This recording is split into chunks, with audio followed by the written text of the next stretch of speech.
On continue. Oui, Alors, on continue. ça nous donnera plus de matière pour discuter, d'avoir les deux peut-être. Voilà. Alors, Monsieur Pierre, une autre situation de paternité différée. On l'a appelée devenir père contre la mère, une paternité qui éclot dans la crise. Des points communs, mais aussi des différences. L'entretien se déroule quand Gabriel a maintenant presque 2 ans. C'est encore moi, là? On n'est pas bien. Hein? Non, rien. Alors, je continue. Monsieur et madame se sont aimés pendant leur adolescence, un premier amour fondateur, dont chacun est resté nostalgique après leur séparation. Et puis, des années après, madame retrouve monsieur et ils entament à nouveau une relation, comme si. Mais chacun a changé et madame ne va pas bien. Elle se retrouve très vite enceinte et elle vient s'installer chez monsieur. Il réalise que quelque chose ne va pas avec madame, qu'il serait préférable qu'ils se séparent, mais elle est enceinte et le bébé va arriver. Le suivi avec ses parents commence dès la fin de la grossesse dans le cadre de mon activité à la maternité. Madame a arrêté son traitement avec le soutien de monsieur et elle ne va pas bien. Elle ne va pas bien du tout.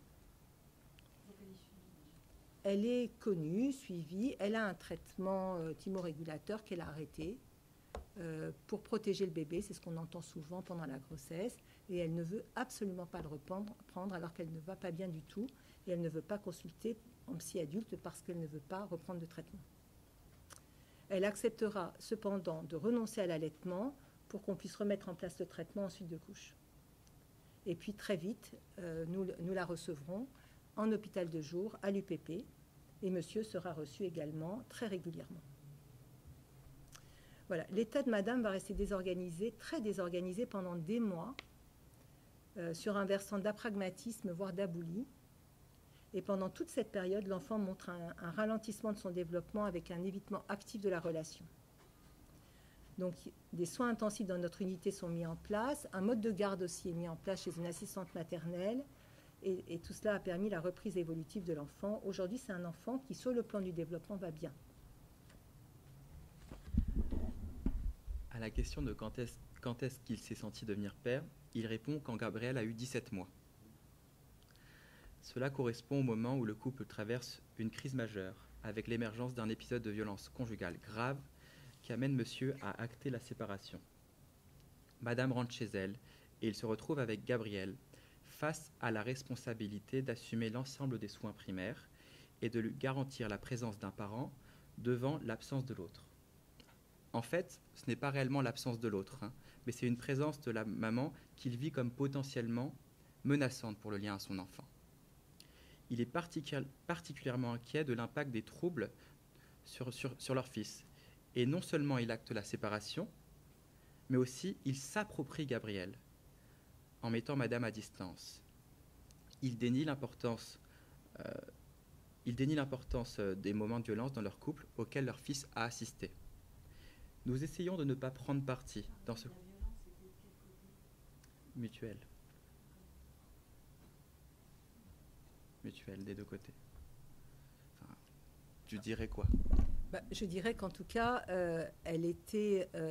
ça dépend ce qu'on entend. La violence a émergé du fait d'une sorte de désorganisation totale qui était liée à plusieurs facteurs, et ils se sont inscrits dans une spirale de violence.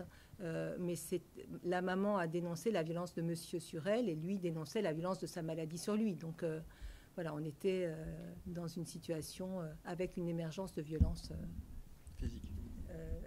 Également physique. Ouais. Nous essayons de ne pas prendre trop parti dans ce conflit, mais du fait de l'état de désorganisation psychiatrique de madame, majoré par ce qu'elle dénonce comme de la violence conjugale, nous confions l'enfant à son père lorsque madame retourne vivre dans son appartement, chez elle, dans l'attente d'une décision. Devant l'urgence, nous adressons un signalement à la CRIP pour introduire du tiers légal dans leur relation et souligner l'importance de la protection de leur enfant dans ce moment de crise. Secondairement, en dehors de la crise aiguë, un juge aux affaires familiales sera nommé pour établir le mode de garde et d'hébergement. Pendant cette période, madame continue à voir son fils dans notre unité, en hôpital de jour, mais l'enfant reste confié au père, ce qu'elle accepte assez facilement. Alors, si monsieur dit qu'il s'est senti père quand son enfant a eu 17 mois, que s'est-il passé avant? Alors, il raconte lors de l'entretien la joie qui a été la sienne à la naissance de son enfant, de le voir concrètement. Et il se rappelle qu'il s'était mis à pleurer après la naissance, et il en rit aujourd'hui. Il était venu aux consultations obstétricales pendant le suivi de la grossesse. Il s'était émerveillé devant les images de l'échographie 3D. S'il s'énonce comme père de son enfant dès la naissance, pourtant, il n'a pas engagé le processus de se sentir devenir père. Il a été un père légal et nous avons rajouté un père à l'arrêt. Donc, comme précédemment, nous avons repéré 2 périodes. La première période, où monsieur est resté très passif. Il ne s'occupait pas vraiment de son enfant et il laissait madame gérer alors même qu'elle n'allait pas bien sur le plan psy. À ce moment-là, on repère chez monsieur une problématique doublement dépressive en lien avec 2 deuils. Le deuil de la relation conjugale et parentale idéale. Madame n'est plus la femme dont il était amoureux quand il était adolescent, mais aussi le deuil de la relation parentale idéale qu'il s'était imaginée quand il était enfant. Je pense que le souvenir, oui, à 3 ans. En fait, il nous raconte, lorsqu'on lui demande dans l'entretien à l'ESM un souvenir, il évoquera spontanément un souvenir de vacances dans un endroit magnifique avec ses 2 parents lorsqu'il avait 3 ans. Et il nous raconte qu'il mettait 2 chaises bout à bout et qu'il s'allongeait sur ces 2 chaises. On s'est dit, mais quelle belle image d'un enfant qui pressent la séparation de ses parents et qui tente de les maintenir ensemble, de faire pont entre eux, ce qu'il ne réussira pas à faire. Mais le premier souvenir qui vient, c'est celui-là. Et c'était merveilleux, un endroit idyllique.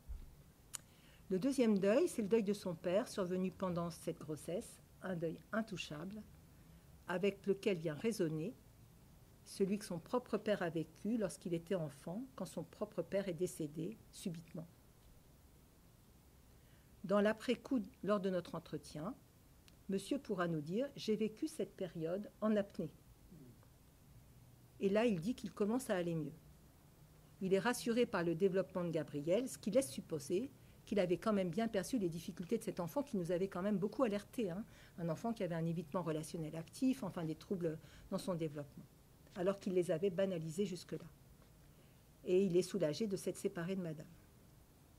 Entre la première période et la seconde, il y a eu cet épisode de violence entre madame et monsieur, l'intervention de la police, le signalement, et ça a fait un peu électrochoc.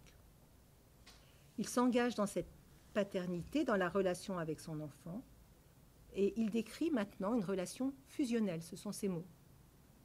Gabriel est au centre de toutes ses préoccupations, il ne s'occupe que de lui. Il est à l'arrêt dans sa vie affective et professionnelle, ça fait des mois qu'il ne travaille plus, et il s'investit maintenant entièrement auprès de son enfant. Il répète avec Gabriel la relation qu'il dit avoir eue avec sa propre mère, et il utilise également ce terme de fusionnel. Nous nous sommes également intéressés à l'impact de la pathologie maternelle, ce dont il nous parle. Il s'est montré envahi par la pathologie maternelle et s'est laissé enfermer dans la maladie, jusqu'à l'acmé de la crise. Il peut reconnaître qu'il est devenu père, même un bon père, dit-il, et qu'il a été amené à prendre une place qu'il n'aurait pas eue s'il n'y avait pas eu les difficultés de madame.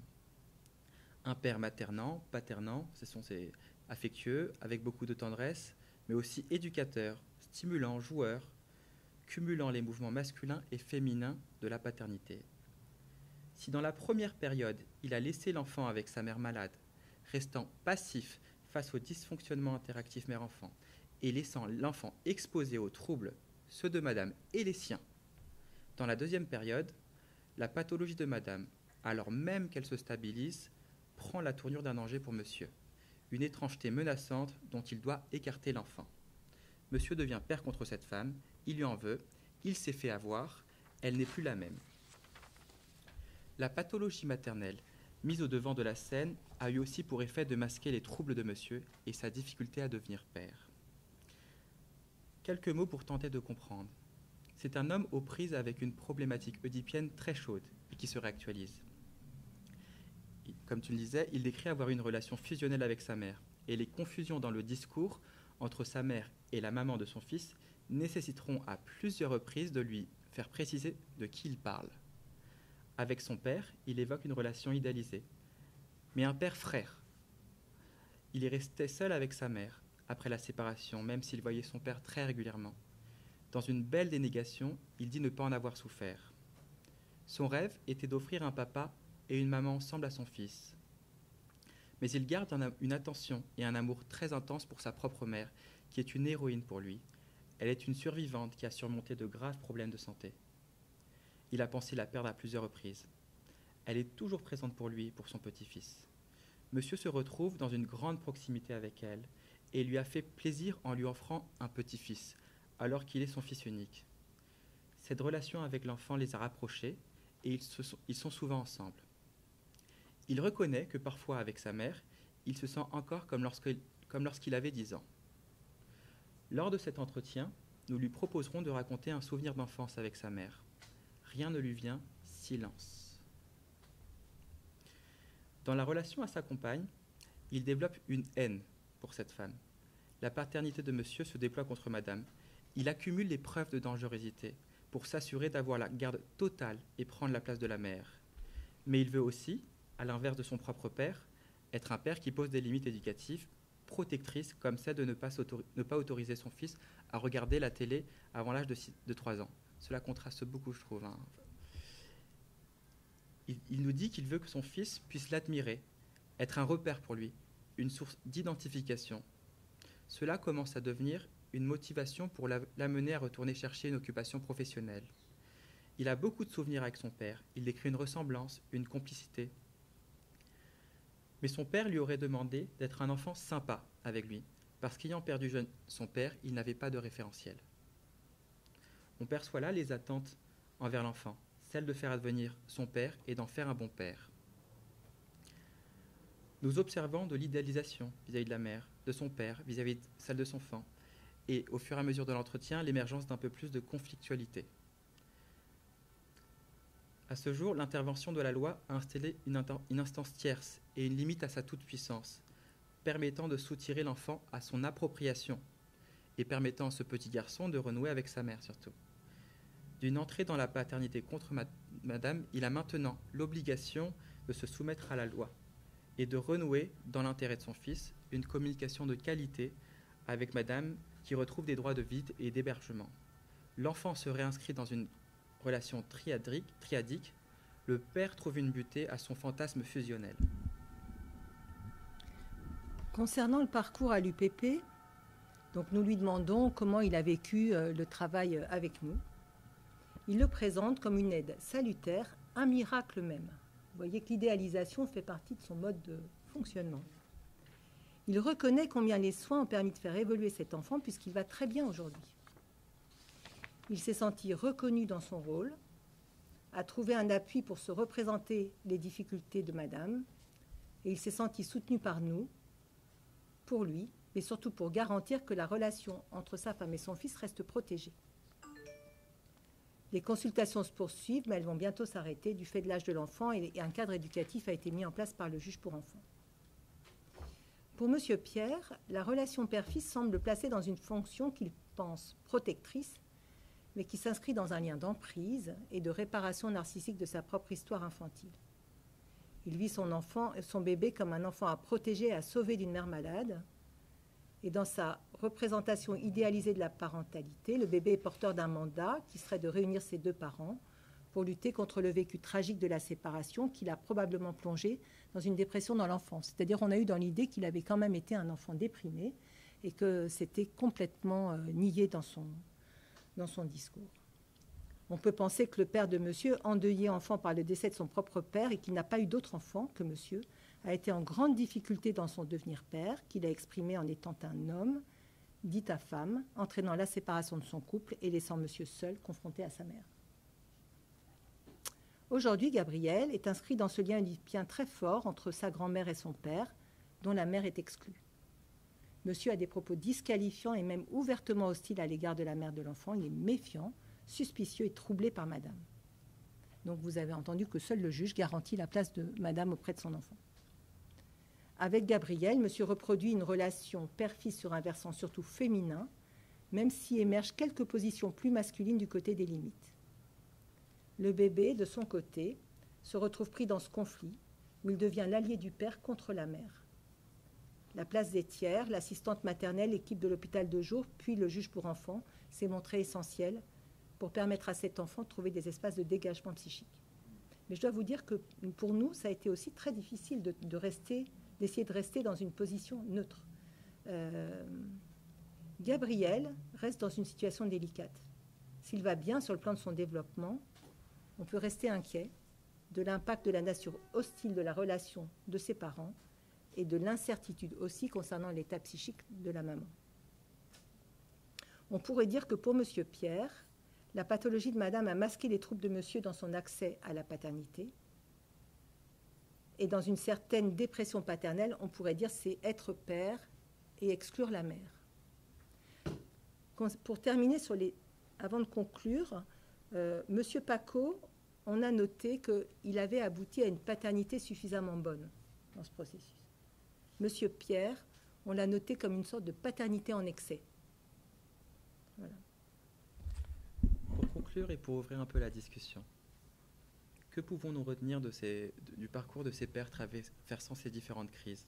Quel lien nous est-il possible de faire? Question que nous choisissons de laisser ouverte. Comment pour nous, les professionnels, soutenir la place des pères, pour les écouter et leur donner la place qu'ils sont prêts à prendre? Quelle place dans une unité comme la nôtre? Qu'est-ce qui nous empêche de recevoir une diade père-bébé dans notre unité ou une triade mère-père-bébé? Quels seraient nos freins? Introduire un homme, du sexuel dans un monde de bébés, de la séduction, de l'érotisation, de la tendresse? Accueillir le féminin de l'homme, celui de la femme, accueillir le phallique de l'homme, celui de la femme. Commençons d'abord par ouvrir un dossier au nom du père, comme on le fait pour la mère et le bébé. Si toute la psychiatrie périnatale s'est fondée sur le lien mère-bébé, nous sommes aujourd'hui dans un temps où nous devons ouvrir nos représentations sur le bébé et ses besoins, en termes de lien pluriel, en termes d'un bébé inscrit dans un système parental qui est aussi un système conjugal, en termes d'attachement avec sa mère, mais aussi avec son père. Et je vais laisser la parole à une femme. On a rigolé, on s'est dit qui va terminer. Et j'ai dit c'est moi. Donc laissons la parole aux femmes. Et je vais citer Geneviève de Lézy-Parseval. Femme qui est mon médecin chef quand même. Hein? Femme qui est mon médecin chef, oui. Quand même. C'est vrai. Hein? Ah ouais. Bon, j'assume. Alors, que dit Geneviève de Lézy-Parseval? Gardons-nous de généraliser en matière de parentalité. Pas plus le sexe du parent, père ou mère, que tel ou tel type de situation ne constitue des facteurs induisant des rôles, des attitudes ou des fantasmes prédéterminés. C'est dans le creuset personnel de l'histoire de chacun que se joue le devenir parent. Page 140 du livre La part du père. Voilà. Je vous remercie. On vous remercie.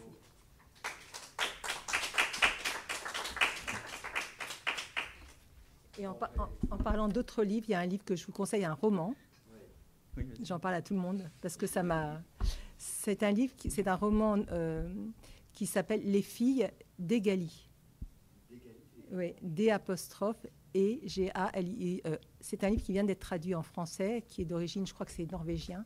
Et alors, dans le monde d'Egali, ce sont les femmes qui prennent le pouvoir. Certes, elles accouchent, mais ce sont les hommes qui s'occupent des enfants, qui portent des robes, qui portent... bon, vous le lirez. Et tout est mis au féminin, c'est-à-dire que la patrie s'appelle la matrie. Tout est féminisé. Et donc, c'est le combat d'une grande féministe. C'est pas toujours très facile à lire, mais je vous encourage à y aller, quoi. Bon, tu nous fais un peu peur. Bon, bravo. C'était pas l'objectif de la présentation, Sylvain. Il y a quelque chose de très touchant, c'est que si je comprends bien, à partir de cette perspective de venir partager avec nous votre communication, vous avez ni plus ni moins qu'engagé une recherche, quoi, avec un entretien multi-registre. Et là, vous témoignez de deux, et on va pas avoir le temps pour trois, mais on sent bien que c'est pas loin. Et vous allez continuer. C'est ça qu'on lit entre les lignes. Alors, on va continuer. On peut discuter du terme de recherche parce que je trouve que, et c'est un peu le bémol dont on vous a parlé tout à l'heure, c'est-à-dire que on n'est pas neutre puisque et eux ne sont pas neutres avec nous hein, voilà, c'est ça. Mais on aura besoin de vous alors. Mais voilà, c'est quand même c'est un début de travail de réflexion pour savoir comment faire évoluer dans une unité comme la nôtre la place des pères, la façon dont ils nous bousculent, dont on a aussi à faire changer notre façon de penser les liens du bébé avec ses parents. En fait, c'est ça. Et également, on est en train d'essayer de créer un groupe de pères au sein de l'unité de périnatalité parents-bébés. Donc on a aussi l'idée, on avait aussi envie de pouvoir se mettre au travail ensemble pour voilà. Mais dans ce groupe, je t'ai exclu. Oui.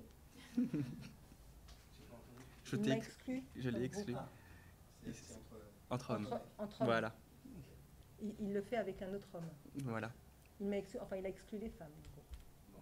Alors que moi, j'ai animé, toi, tu animes un groupe de devenants papa au Bleuet. Oh, la maternité Bleuet. Moi, j'ai animé pendant longtemps un groupe de pères endeuillés. On était 2 femmes à accueillir les pères. Donc, on va pas faire un combat entre les deux. Non, mais c'est très... On s'amuse. Des thèmes de débat possible, cette histoire de neutralité recherche, parce qu'il faut savoir qu'il n'y a pas de consensus là-dessus. C'est vraiment un corps qui progresse. Hein. Et dans notre laboratoire ici, il y a des gens très sérieux qui lèvent un peu les yeux au ciel quand il s'agirait de cette neutralité-là. Parce que est-ce qu'une rencontre clinique de recherche peut véritablement revendiquer une stricte neutralité? Mais, enfin, en tout cas, la question, quand on a écouté ces pères que nous connaissions, ce qui nous a intéressé, c'était le décalage entre ce qu'ils nous ont transmis, la façon dont ils se sentaient pères à l'instant T de l'entretien, et ce que nous avions traversé avec eux pendant des mois et des mois. Et je dois dire que ça a été une richesse pour nous. Et je me suis dit, si j'avais été dans une position de recherche, à faire cette recherche sur le devenir père en les interrogeant, je ne suis pas sûre qu'on aurait eu tout ce matériel. Oui, mais c'est quand même l'éloge du pas de côté, parce que ce décalage sur lequel tu insistes tant entre ce que vous aviez pu percevoir et ce que votre protocole, vous pouvez utiliser ce terme, vous a permis de recueillir, c'est quand même aussi quelque chose qui est l'éloge du pas de côté de recherche. C'est-à-dire que, vous le savez, dans les recherches, il y a vraiment la distinction, maintenant en particulier pour les comités d'éthique, entre les recherches dites interventionnelles et les recherches non interventionnelles. La recherche interventionnelle, c'est quand on modifie le cadre existant. Et les recherches non interventionnelles, c'est vraiment, on ne change rien à ce qui se passe dans un service X ou Y, et à partir de ça, en minutieusement ne changeant rien du tout, on fait en pleine recherche. Vous, là, c'est une recherche interventionnelle, c'est-à-dire que par rapport à ce que vous faites strictement d'habitude, vous avez fait un pas de côté. Et ce pas de côté permet de mettre en exergue et de réfléchir, et c'est très riche, ce qu'il en est de ce décalage. Ça va quand même du côté de l'éloge du pas de côté de la recherche. Alors après, neutralité, pas neutralité, quelle méthodologie, soit. Mais en tout cas, c'est des soignants qui, je vais le dire de façon élogieuse pour vous, et vous le méritez, qui sortent d'une ornière du on répète nos actions coutumières et acceptent de modifier leur vitesse croisière au profit de quelque chose qui contraste avec ce qu'ils font d'habitude s'ils font pas ça. Alors, moi, il y a un point, il y en a 15 sur lesquels j'aurais envie de réagir, mais je vais essayer d'être sobre pour laisser la place à tout le monde et qu'on puisse vraiment, et c'est formidable dans du temps, que tout un chacun ici puisse bénéficier de votre présence et de discuter. Donc, je ne m'attarderai pas sur votre préambule qui est la psychiatrie périnatale, la psychopathologie psychanalytique de la parentalité doit faire face avec ses limites, et une de ces limites épistémologiques considérables de ces 3 dernières décennies, c'est d'avoir rempli des bibliothèques entières sur la parentalité maternelle, sur la maternalité et sur les relations mère-bébé, en oubliant j'aime bien l'expression des Suisses, de Favez, le triangle primaire, parce que dans l'idée du triangle, on dit les choses de façon vraiment conséquente. Et c'est vrai qu'aujourd'hui, quand on voit par exemple la richesse d'un autre Favez, celui de Nicolas, cette fois sur la coparentalité, on se dit, et Charlène Guégan, dont je faisais l'éloge tout à l'heure parce qu'elle a réussi à toucher de l'argent Mustela, Charlène Guégan, elle nous a fait une belle thèse, et le livre va sortir bientôt, et vous verrez les 50 premières pages de sa revue de la littérature montrent effectivement l'impasse que d'avoir défini pendant 40 ans la parentalité en manquant ce que, le terme n'est pas convaincant parce qu'il a une connotation bourgeoise 19e siècle indécrottable, la conjugalité et la coparentalité. Mais bon sang de bonsoir, si on écoute des gens simples et profonds, le couple préexiste à la parentalité. Et d'ailleurs, il y a un bel article de Serge Stoleru sur le fait que le projet d'enfant, il a une impulsion, une étincelle de départ qui se situe bien en amont, et en amont même de la grossesse. Bon.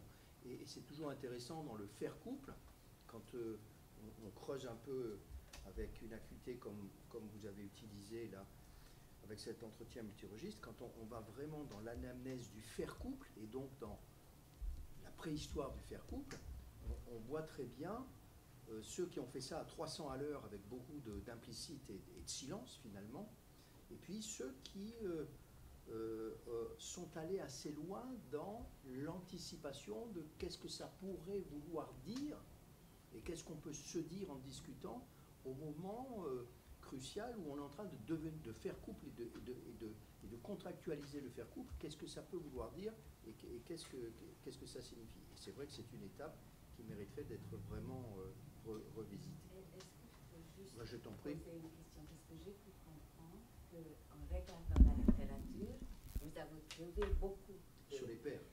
de choses sur le père. La question, c'est pourquoi on ne l'a pas intégré Oui. plus qu'il n'y en avait pas. Tu sais ce que répondaient les Bovici quand on lui a dit ça. Une fois, il avait répondu comme ça, un peu du tac au tac, parce que quelquefois dans la vie, il faut diviser pour régner. C'est-à-dire que c'est le mécanisme qui consiste à prendre une partie pour le tout. Et c'est vrai, et sociologiquement et anthropologiquement, la maternité, vous l'avez rappelé, avec un M majuscule, elle a une prétention générique à tout le conceptionnel. Et Kevin, en ce moment, nous fait une belle littérature où il argumente ça avec des sociologues et avec des anthropologues. C'est-à-dire le conceptionnel, propriété, c'est monopole maternel, et circuler, il n'y a rien à voir, c'est comme ça et c'est bien. Et avec toute l'ambivalence associée à cette question-là. De la maltraitance dans les entreprises et de ce que dit Héritier et tant d'autres, c'est-à-dire qu'effectivement, ce monopole-là, il est chèrement comptabilisé et source de maltraitance ordinaire. Bon. Le point sur lequel moi j'aimerais vraiment mettre le paquet pour la discussion, c'est votre histoire de paternité différée, et je le dis, je prends le risque de le reformuler pour que vous modifiez les choses si il en est besoin. C'est grâce à la crise, aux crises que M. Paco et M. P rencontrent, qu'ils sortent de la passivité dans laquelle sociologiquement les jeunes hommes sont quand ils deviennent pères, dans, je dirais, l'indifférence. C'est grâce à ces crises que, effectivement, ils sortent d'une forme de passivité. Et vous l'avez très bien dit, et ça me parle beaucoup par rapport à des objets de recherche actuels, c'est bien la simultanéité de je m'occupe de l'intendance de ce que vous avez appelé les soins paternels primaires, et c'est la synergie entre je m'occupe, je suis le seul à assurer la survie, donc préoccupation paternelle primaire. S'il y a un méchant dinosaure qui arrive, c'est moi qui dois le sauver, c'est moi qui m'occupe de la survie. Si ce bébé fait une fausse route, c'est moi qui l'amène FISA aux urgences pédiatriques. Je suis gardien de la survie, de la continuité d'être mon bébé. C'est la synergie entre cette intendance primaire, ces soins primaires, et une réflexion beaucoup plus, comment dois-je dire, anthropologique, philosophiques, en tout cas qui amènent à la rébellion contre les croyances ordinaires, contre les représentations du père, et bon, j'ai un combat, je veux m'insurger contre. Bon. Et ça, moi, il me semble, enfin, pour faire court, ce que moi a appris cette pratique-là du groupe de pères depuis 20 ans, plus le père est névrotico-normal, bien dans ses baskets, plus il a de l'acuité, et plus il y a des occasions de conflit, plus cette acuité lui pend au nez. Et le revers de ça, c'est terrifiant, c'est l'idéologie, c'est la sociologie de la passivité et du système. C'est-à-dire que si tout est en place pour qu'il n'y ait rien comme pas de côté dans le devenir père, eh bien, le système idéologique dans lequel nous sommes va le passiver et va le condamner à, qu'est-ce qu'on va dire, une absence de devenir père, ça serait sûrement un peu fort, mais en tout cas un processus light, quoi. Parce que là, quand vous dites, alors, Monsieur P, paternité en excès, peut-être, bon, mais Monsieur Paco, lui, en tout cas, on en arrive finalement, vous risquez la paternité suffisamment bonne, quoi. Bon. Mais à quel prix, quoi. Il m'est arrivé de penser, par exemple, face à certaines prématurités, et je pense en particulier à des parents que j'avais suivis en prénatal. La prématurité n'était pas annoncée, ce n'était pas des histoires d'utérus cicatriciel, enfin, de ces quelques éléments médicaux qui, quelquefois, peuvent laisser présager d'une prématurité. Pof, il y a la prématurité qui tombe. Et moi, je connaissais les parents et je les suis avant. Et il m'arrive de penser 6 mois après l'heure de rendez-vous, finalement, ça a été une sacrée aubaine, cette prématurité, parce que ça les a amenés à sortir de la passivité, ça les a amenés auprès du bébé dans sa précarité ontologique, et finalement ça a été quelque chose qui les a boostés pour ce devenir. Alors, j'ai beaucoup d'admiration pour ce propos et pour ce que vous nous amenez, et une pointe de vertige, parce qu'on est à 2 doigts d'un discours judéo-chrétien qui ferait l'éloge de Monsieur Zelensky est venu, Monsieur Zelensky, grâce à la guerre, quoi. Et ce grâce à la guerre, moi, ça me rase un peu, quoi. C'est-à-dire que là, j'ai mon côté anticlérical qui reprend le dessus, et moi, je ne veux pas entendre parler d'un système religieux ou moral où on ferait l'éloge du négatif, de la noirceur et de l'épreuve. C'est pour ça que je déteste l'idée de résilience, par exemple, parce que je vois derrière la résilience, caché derrière, le projet judéo-chrétien de vivre la souffrance, et tout ce que tu vas endurer là ici va te permettre d'être meilleur chez les dieux.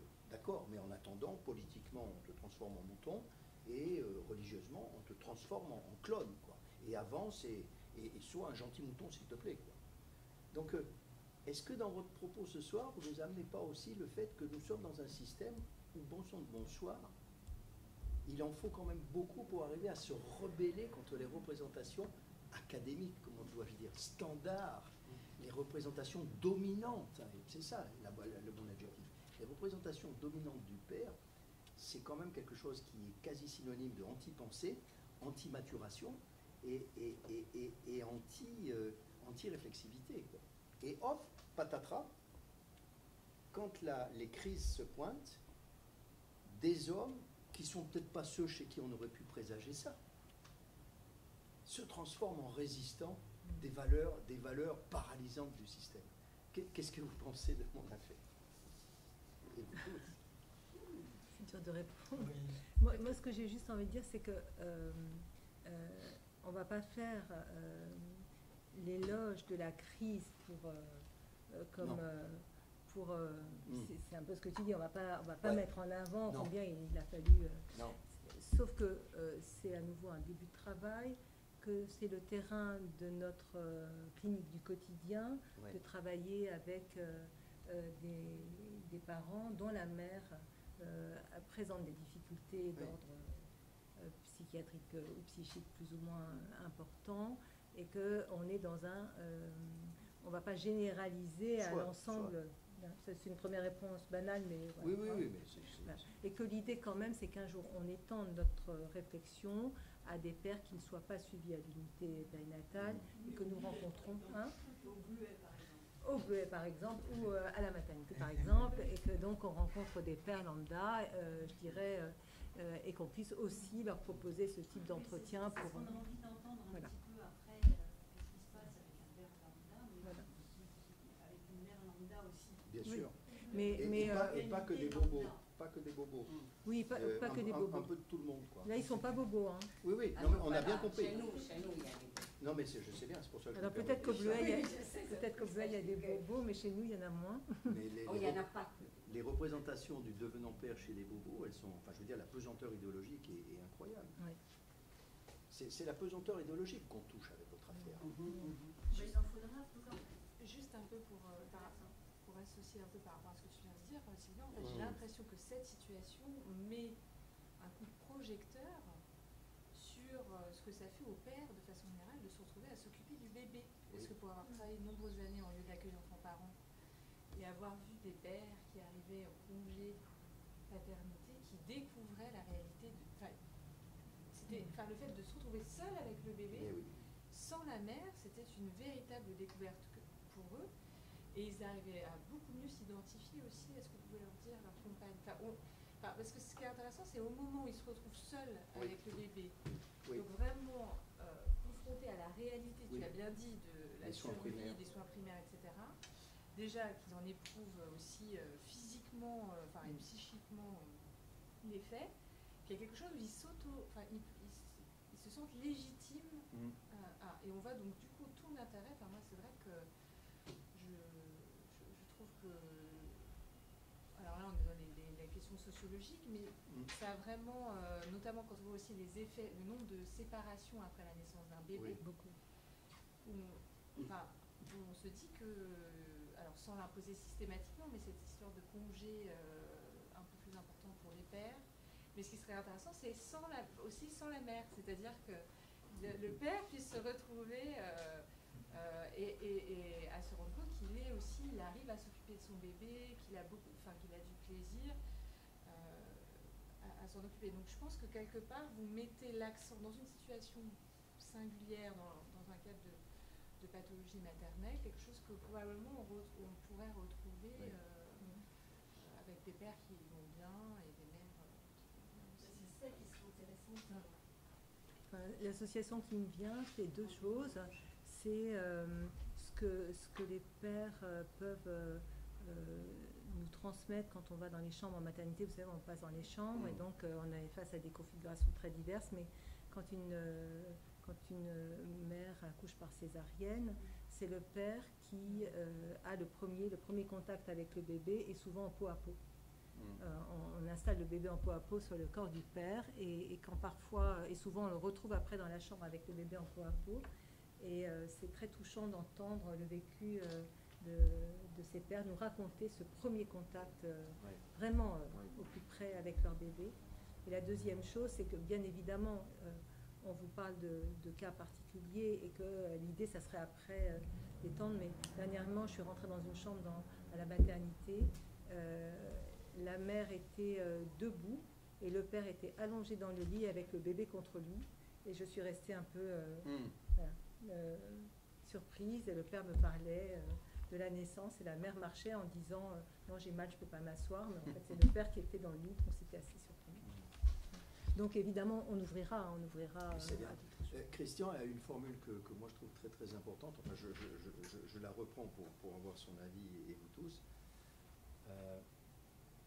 J'ai cru comprendre qu'à un moment donné, tu évoquais quelque chose comme l'étayage sur l'attachement. Enfin, je le reformule à ma façon. C'est-à-dire, bon, on sait bien que tout ce qui tourne autour des théories de l'étayage, on peut aussi considérer, tout en restant avec une croyance psychanalytique, que ce sont des choses tout à fait intéressantes et passionnantes et à dialectiser avec ce que la psychanalyse a pu dire. Moi, je fais vraiment partie de ceux qui croient en cette dialectique. Et moi, je pense que ce qui se joue quand le père est enfin seul, et si rarement seul avec son bébé, c'est quelque chose qui booste aussi, mais on pourrait sûrement le démontrer avec des neurophysiologues sur le plan des phéromone, enfin sur le plan d'une sensibilité extrêmement mammifère, anthropologique, ça va booster tout ce qui est l'embrayeur des mécanismes d'attachement au niveau le plus sensoriel et comportemental du terme, et c'est pas péjoratif comme aspect. Et moi, dans la fiction que je me bâtis pour comprendre tout ça, j'ai l'impression que ce socle neurobiologique est le meilleur tremplin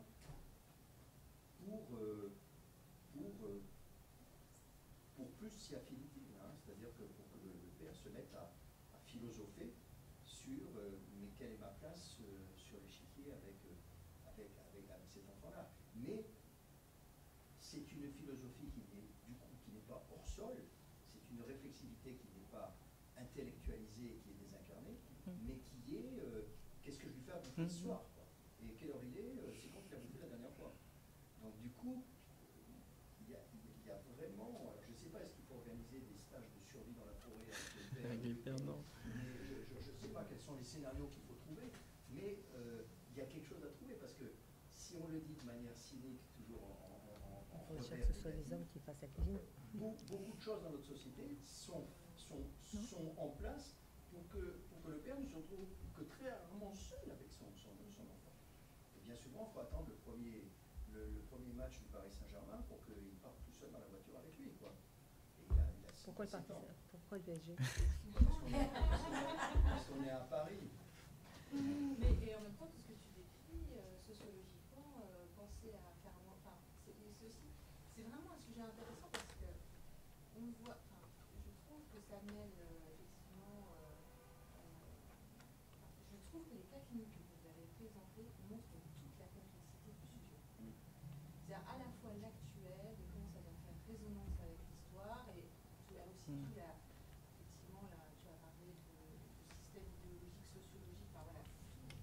Mais c'est passionnant parce qu'on voit comment justement le référentiel psychanalytique permet de penser toute la complexité et que derrière le discours manifeste, cet homme qui dit je veux qu'on reconnaisse l'importance des pères et qui au début se mettait plutôt à l'écart, voilà, on pourrait, quelqu'un qui ne connaîtrait que le discours manifeste dirait on n'a pas laissé assez de place aux pères, c'est la faute de celle qui s'est place anti-père. Effectivement, peut-être qu'il aurait pu avoir des choses qui auraient pu l'aider, évidemment. Mais c'est vraiment, je trouve que ça montre la richesse et l'importance qui est ce type de démarche de recherche pour justement montrer que c'est pas si simple, enfin, la question de la singularité, et puis encore une fois la résonance avec l'histoire de ces pères. Les pères qui ont lu, les pères qui pensent avoir lu. Le système parental dans lequel ils étaient, la répartition des fonctions entre lui, il était issu d'un couple parental dans lequel les rôles étaient extrêmement bien différenciés. Le père était au travail, en fait, il reproduisait ce qu'il avait toujours connu dans son histoire d'enfance, et voilà, c'était comme ça que ça devait se passer. Une génération très uniforme là-dessus, hein, c'est en train de bouger maintenant. Oui. C'était quand même assez semblable, idéologie peut-être aussi, mais...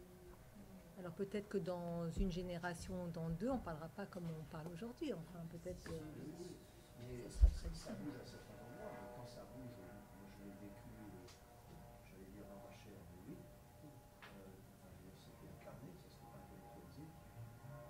On a eu une sorte de tsunami de consultation pour résidence alternée compliquée à Necker ces 2 dernières années. Et on s'est retrouvé à un rendez-vous d'intervalle avec des mères qui débarquaient avec un catalogue long comme le bras où nous prouver la maltraitance du père, et des pères au rendez-vous d'après qui arrivaient avec une liste longue comme le bras, des preuves vidéo à l'appui de la connerie et de la maltraitance de la mère. Donc on a vécu ça assez difficilement, mais du coup on s'est renseigné un peu sociologiquement, donc on a pris contact avec des associations de pères, de mères, des associations de juges, et tout ce monde-là est dans une ébullition questionnante incroyable, à une époque où effectivement, vous l'avez souligné à plusieurs reprises, la complexité dans la complexité surajoutée à l'hypercomplexité déjà là, c'est la complexité de l'homoparentalité qui vient. C'est-à-dire que ça fait 40 ans conception de parentalité qui repose sur la différence des sexes, et pof, il faut qu'on arrête. Il faut que nous ayons une définition de la parentalité qui ne repose plus sur la différence des sexes, parce que ça colle plus, c'est fini, et qui ne repose plus sur la différence des sexes, et qui ne repose plus sur la nécessité qu'il y ait besoin d'un acte sexuel incarné pour que la conception se fasse. Donc ces deux modifications majeures doivent nous amener en toute urgence à redéfinir nos repères en matière de parentalité. À redéfinir, mais peut-être qu'il faudra écouter les enfants issus de ces nouveaux couples, de ces nouvelles conceptions. On est confronté aussi beaucoup maintenant à des enfants issus de double dons, et pour lesquels la question de la paternité reste plus que complexe, et sans couple, hein, des femmes seules qui vont faire des doubles dons à l'étranger. Donc ça pose des vraies questions. Et moi, ça m'intéresserait, mais je ne suis pas sûre voilà, qu'un jour, il faudra bien interroger ces enfants qui seront issus de ce type de conception et de savoir comment eux-mêmes deviendront parents aussi à leur tour. Mais ça, je pense que ce sont les jeunes qui pourront faire ce travail pour savoir... parce que quand même, pour moi, je reste dans un système un peu traditionnel. Pour moi, une mère et un père, c'est pas pareil, mais c'est tout aussi important. Enfin, je veux dire, je reste quand même avec cette idée que... Mais par rapport à ce que tu disais, est fondamental. alors que penses-tu de cette phrase qui est un psychanalytique, le père est celui qui possède sexuellement la mère? Qu'est-ce qu'on fait de cette idée-là? Parce que en même temps, dans nos institutions, on a bien l'impression dans les maternités que lorsque le père surgit, et c'est votre conclusion quand même, c'est le sexuel qui apparaît quand même. Alors en disant finalement le père se définit à travers sa fonction comme un apprentissage, on efface quand même cette dimension-là qui reste quand même très dominante. C'est-à-dire au fond ce qu'il apporte, le père, c'est la il y a une scène. Oui, voilà. C'est la... Enfin, c'est plus cru que ça quand même, parce que... Oui, c'est le coït, oui. Pas seulement. J'ai aussi parlé de la tendresse. Pas seulement. Oui. Hein. Et la tendresse, Bon, qui peut être enfin, aussi il peut y avoir garder coït et de- tendresse, hein, terrain féminin. Espérons. mais enfin, l'idée c'était de dire finalement... C'est en train de glisser là le sujet. Tu vois, Non, je pense que c'est... Non, je crois que c'est... Non, mais ce sont des vraies questions. Je C'est crois des que vraies c'est très questions. central. Enfin, Non, mais C'est vous anthropologique. avez raison, mais en même temps, est-ce qu'on peut... effectivement, on parlait aussi de la tendresse, et c'était le sujet, je crois, de la dernière fois, la tendresse du père, qui a été ici un des sujets du premier chapitre. Mais comment on fait une place des pères en hôpital de jour? Est-ce qu'on fait une place des pères dans le lien est-ce qu'on admet un père avec son bébé ou la mère, le père avec le bébé? Et à ce moment-là, la question du parental et du conjugal s'invite sur notre terrain de l'hôpital de jour. L'hôpital de jour, c'est pas seulement un père, une mère, un bébé, c'est des mères, ça pourrait être plusieurs pères, c'est des bébés. Enfin, là, il y a entre 5 et 6 diades par demi-journée qui viennent à l'hôpital de jour.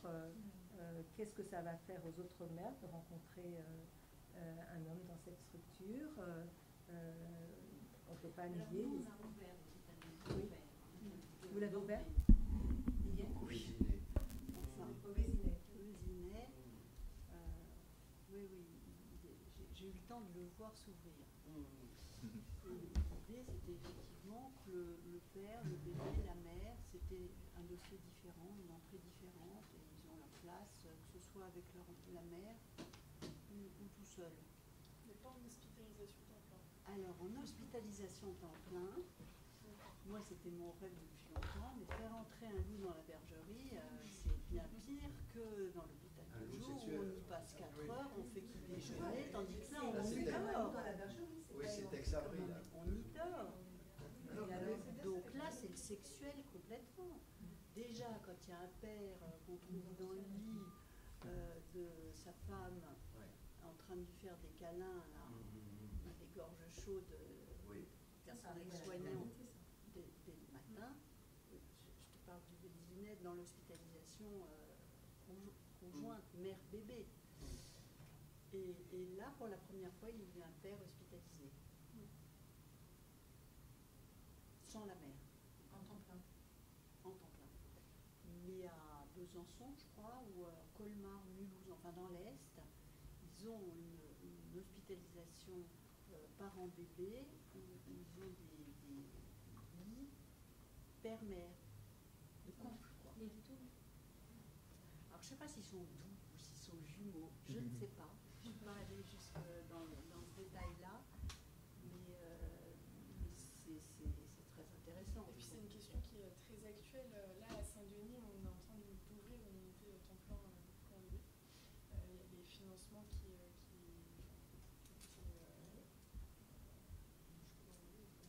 il y a des financements pour ça, obtenus, voilà. Donc on est en pleine réflexion sur cette création d'unité d'un bébé. Et la question du père, elle est vraiment au centre de nos réflexions. Est-ce que Et oui des ou couples non les homosexuels, pères... j'espère aussi, non? Ah ouais. Ils sont qu'à faire. Je crois que oui, on pose la question au sens très large, effectivement, et donc les accueille-t-on, comment, et voilà, je sais que mon responsable d'unité essaie beaucoup d'aller se renseigner auprès des autres unités mère-bébé pour porter la réflexion autour de la présence des pères dans cette unité. C'est-à-dire que là, je pense que vous avez témoigné de deux pères qui arrivent à se rebeller contre le système, pour faire court, contre l'idéologie ambiante. Encore faudra-t-il à l'avenir qu'il y ait des rebelles chez nous, chez les psys, et par rapport à la théorie. Je pense par exemple à quelqu'un parce que je l'avais au bout il y a 2 jours, et j'aimerais vraiment réussir à l'inviter au premier chapitre l'année prochaine, Didier Houzel. Didier Houzel a battu en brèche l'idée que la tendresse, c'était le monopole de la mère. Et il a écrit un joli texte qui passait assez inaperçu. Et moi, à chaque fois que je discute avec lui, je lui dis que ça mériterait vraiment, justement maintenant où on a repensé la bisexualité psychique, ça mériterait d'être vraiment partagé dans la communauté. C'est-à-dire que lui, ce qu'il propose pour repenser les enveloppes et pour repenser la contenance, c'est... Et tu as dit tout à l'heure, Christian, la féminité dans l'homme, soit, mais le maternel dans l'homme. C'est-à-dire que, et là, il faut pas être pingre, quoi. C'est-à-dire, le féminin dans l'homme, ok, c'est une question complexe, mais le maternel et la tendresse dans la féminité de l'homme et la tendresse dans le maternel de l'homme. Et pourquoi pas, risquons-le, la tendresse dans le masculin et le paternel de l'homme. Parce que c'est ça que dit Houzel, c'est-à-dire que si on arrête avec le monopole féminin et maternel de la tendresse, il y a un moment aussi, il va falloir se demander, et on en connaît, s'il n'y a pas quelques hommes qui, bon an, mal an, probablement avec des caractéristiques d'une bisexualité psychique très particulière, d'une bisexualité biopsychique très particulière, qui justement arrivent dans leur masculinité et leur paternalité à avoir quelque chose qui a un rapport avec la contenance, les enveloppes et la tendresse, et qui n'a pas besoin d'être systématiquement référé au féminin ou au maternel. Mais ça nous prend un contre-pied. Je t'en prie. Je suis très bouleversée en fait, parce que d'une part, j'ai énormément apprécié votre façon d'aborder la question et les questions que vous avez posées. Et à peu près 2 minutes après que j'ai entré dans le mot d'écoute, j'ai marqué utérus artificiel. Et après, j'ai marqué maintenant dans la discussion lutte féministe. Et je vais vous dire pourquoi j'ai agrippé à ces 2 idées. D'abord parce que je pense que ce que tu montres avec la sociologie et l'anthropologie, ça me fait réfléchir et me rendre compte qu'on en a tellement parlé de l'élaboration de devenir mère dès la petite fille. Et comment il est dans la littérature d'élaboration de devenir père ou mère de petit garçon, je viens là tout d'un coup comme littérature. Et que c'est donc la première idée de sortir de cette dilemme, c'était quand il y aura l'utérus artificiel, on peut mettre en égalité les deux femmes. Mais après, je me suis dit que comme la lutte féministe, même s'elle est allée en extrême, a permis quelque chose sur un autre plan, peut-être qu'il faut faire maintenant la lutte des hommes, je ne sais pas comment il faut appeler ça, par rapport à la paternité. C'est ça que tu es en train de... Je disais le roman Les filles d'Égalie, il y a la lutte des masculins. Oui, justement. À la fin. Parce qu'on n'est pas là. Pas mûr. Oui, parce qu'ils ne se laissent pas faire. Eh ben, vous allez voir, il faut lire le roman, vous allez voir, ça va vraiment vous intéresser, parce qu'à la lutte des féministes s'oppose la liste. Oui, mais ce que je veux dire, que l'idéologie, y compris la psychanalyse, Ah ben ça. énormément, ne permet pas du tout y penser, parce qu'après, comment dans la clinique on accompagne des parents, c'est encore autre chose pour moi, c'est plus facile. Mais de penser de ça de manière un peu sortir de ça, comme par exemple vous avez dit le mot neutralité, ça nous a tous les deux fait tout de suite. À partir de oui, et je me suis dit une autre façon de sortir de ce dilemme, c'est comment on s'identifie au bébé à ses besoins.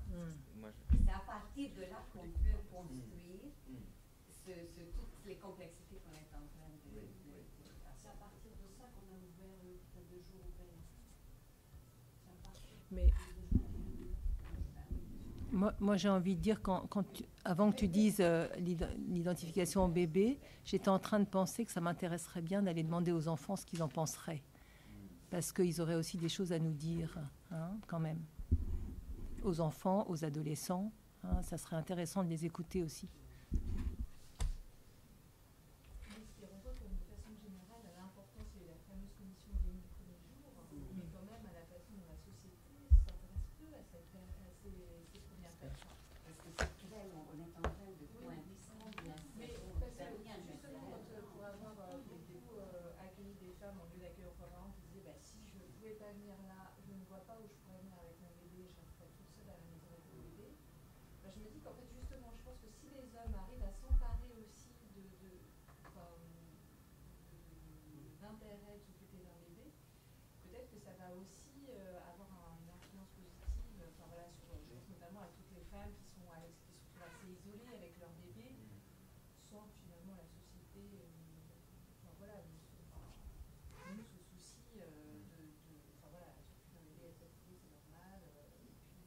Je pense que l'intérêt qu'on porte aux hommes et à comment la société aide les hommes aussi à pouvoir s'occuper de leurs bébés, mais aussi de façon générale, comment la société aide les pères et mères à s'occuper aussi de leurs bébés dans les premiers temps de vie. Quand tu veux développer quelque chose en direction du père dans une maternité, tu soulèves des résistances et des incompréhensions incroyables. Je me souviens, quand j'ai commencé à vouloir faire ce groupe dit des apprentis papas, enfin c'est eux qui ont décidé de l'appeler comme ça. Encore aujourd'hui, 15 ans après l'avoir démarré, il y a des gens, alors ça alterne entre eux, mais qu'est-ce qui se passe, quoi, une sorte de curiosité qui sous-entendrait qu'il se passe des choses extraordinaires, et puis une incompréhension qui quelquefois évoque effectivement la toute-puissance des mères phalliques qui disent aux petits garçons, circulez, il n'y a rien à voir, quoi. Et donc là vous êtes chez les mères procréatrices, faites pas les malins, filez-nous s'il vous plaît, quoi. Et venez pas faire des câlins, c'est pas le moment de venir jouer au docteur avec vos moitiés, quoi, s'il vous plaît, un peu de pudeur. Il se passe un phénomène que je n'avais pas de réponse pour à ça, mais je pense que la discussion est nos discussions donnent peut-être une piste, c'est que en ce moment, j'ai vu énormément de couples de très longue date qui sont ensemble, 8, 9, 10 ans, la grossesse arrive, et le père parle. Le PAG. Et c'est ça, j'ai pas compris qu'est-ce que c'est PAG. C'était une référence en la grossesse. Ah oui? C'est cette diminution pour les... Oui, mais c'est des gens qui il n'y a pas de grande pathologie. C'est des gens un peu, parce que tu as posé la question que quand ce n'est pas. Et la première, enfin, j'avais une idée un peu plutôt sociologique, l'idée qu'avec les dernières années, la difficulté de ne pas pouvoir être tenu un peu par le rôle social et l'isolement des hommes, etc., tout ça fait aussi partie. Mais maintenant, avec la discussion, je me dis que appuyer sur quelque chose qui n'a pas pu être développé, parce qu'il n'y avait pas de tissu, ni social, ni clinique, ni pour ça, avec la manque de... Ça peut faire être court-circuit. une réponse. Mais oui. C'est-à-dire que, c'est vous qui l'avez bien dit, la passivation risque d'être multipliée. Parce que, Oui, je pense que le mot passivation est pas mal. Mais Juliana, pour associer à ce que tu viens de dire, ça me fait penser aux mères qui envisagent de se séparer en disant au moins ça sera une semaine. Et aux hommes qui qui disent c'est depuis qu'il y a la garde alternée